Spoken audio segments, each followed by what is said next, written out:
Well, good morning, all you beautiful people. It's a lovely morning out here this morning. It's, I'd say like 2-3 degrees. It's pretty toasty warm. It's just before 6 a.m. It's time to get chores done, but it's in the dark. So my wife got me this lovely toque for Christmas. Night vision. I'm set. Let's go. First things first, just got to run over to the grain shed, fill up a bucket of feed for the chickens. So historically, I was giving them about a third of a scoop of the black oil sunflower seeds, and then 4 scoops of the grain. But with the no waste, low waste chicken feeder, I'm only gonna have to give them 3 scoops of grain. So that's fantastic. So a couple weeks ago, I rigged up this motion sensor light on the side of the little chicken house, thinking that if any predators walk up here, or if I walk up here to feed hay to the sheeps, maybe I'd be able to see. But this light is about, well, the sensor on it is very discriminate, let's just say that. Some days it'll pick up a chicken, other days it'll pick up a dog, sometimes it'll pick up a sheep or me. Some days it doesn't pick up any of those things. So this is the low waste, no waste chicken feeder I was talking about a moment ago. This is the ring we just put on it. It's just a conventional chicken feeder. We put this ring on there and it stops the birds from being able to really flick feed out. As you can see, previously they'd flick quite a bit out, right? But there was grain way out there. So they are doing a pretty good job actually of coming back and cleaning up some of the stuff. But at the end of the day, there's still feed left. So that's a win.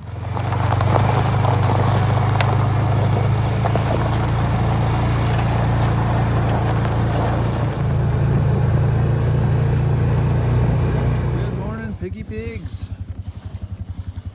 Kids want some breakfast? I tell you, one of the biggest challenges to animal welfare that we face anyways, I couldn't say for everybody, but on, the small farm, the homestead, the kind of thing where you're working during the day, home in the evening, maybe up early in the morning, is the dark. Because these are the only hours you really get to see your animals, and it's not that easy to see them.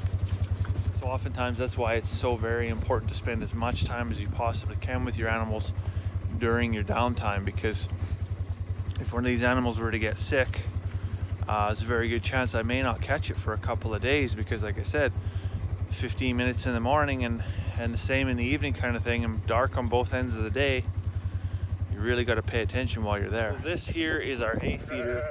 Just put a round bale in amongst 3 10-foot panels, and then I've got this pallet that slides in, and as they eat it they're supposed to push in. But they've kind of got it to the halfway mark here now. So I got to flip the pallet over and push a little bit closer so they can get in there and get the last half of the bale. That's a big challenge as well here is giving a sheep a round bale. You want to give them a round bale, well, you might as well just kiss your $50 goodbye or whatever you paid for a bale. They definitely got to have some type of barrier between them and the bale. Now the girls can get back in there. They're all going to bugger off now, of course. But they can get right up to the bale again here now and slowly, progressively work away at it. You can see kind of on the ground, there is a lot of wastage with a sheep. And even in a feeder, they say there's about 20% wastage, which is a lot. It's a lot of money out of your pocket. So anything you can do to slow it down. You give them, like I said, you give them a round bale, they can have that thing tore apart in 3 days and you'd never even know there was a round bale there. There'll just be a big mound where it used to be. It's full of poop. It's kind of funny actually. I just went in and checked the girls in the chicken house there, and there's a ton of them sitting at the exit waiting to come out, but they're not quite adventurous enough. You look at these brown leghorns, they'll come out, doesn't matter what time of day it is. As soon as this 3 o'clock light comes on in the chicken coop, they're out, they're foraging, they're digging through, looking for stuff at the base of the round bale over here. Whereas the rest of them are sitting there. I don't know if I really want to come out. And I would just, the thought crossed my mind, well, maybe I should have like a little yard light for them to come out. But I don't know if that'd be a good idea. I think that might attract some unwanted attention during nighttime hours. So I haven't looked at the weather forecast here yet, but as I mentioned yesterday, this warm tropical January we're having is going to come to a screeching halt here right away. I'm not sure which day it is because it could be next week, it could be 2 weeks from now, but the warning's there.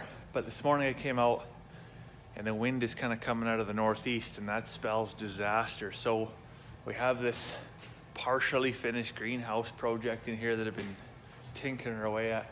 I have a bunch of materials out on the trailer still that I didn't really have a ton of room for in the shop here.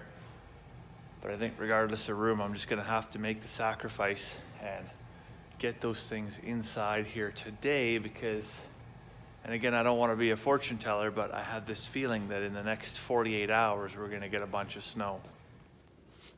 You gonna go feed some sheeps? Let's go feed them.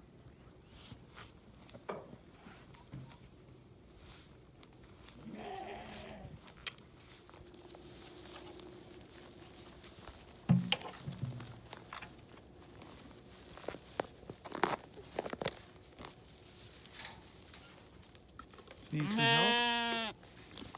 Need some help, honey? Here. There you go. Good job. Yeah, you give him a little more. Boy, they sure like that treat. They sure like that treat you give them. Oh. Let's chuck it over the fence, honey. Well, we got all our pigs fed, or sheep fed, chickens fed. Everybody's fed except for us, right, Charlotte? So it's probably time to go inside and have us some chicken. So I'll let you go for now. We hope you have a fantastic evening.